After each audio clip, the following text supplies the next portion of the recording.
Alright, good morning. Ngayon guys, nandito kami sa Calayo, Batangas. Kalayo talaga.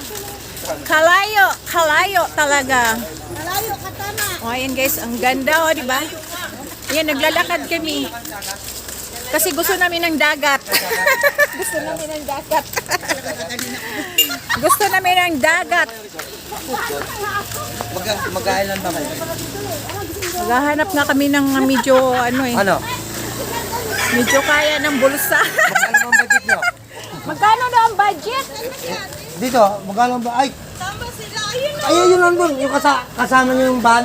Oh, nandun na. Nandun kayo. Oo nga, nandun na nga. Nandun na, ma'am. Kala ko. Hindi, nandun. Hindi, puntahan nyo muna. Kanya yun. Magkano ba sa inyo, kuya? Hindi, puntahan nyo muna yun dahil inaantay kayo. Inaantay kayo na nakamotor. Di ba kasama nyo yung nakamotor? O yun. Pero magkano nga sa inyo? Puntahan nyo muna yun. Bago balik kayo dito. Puntahan daw muna. Oh, puntahan nyo muna yun. Tapos Inaantay kayo. balik na lang tayo dito. Kung magkano. Oh, inaantay kayo. Inaantay.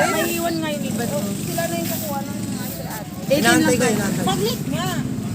Yung ano kuya, pag ano agad? Oo, harap dagat yun.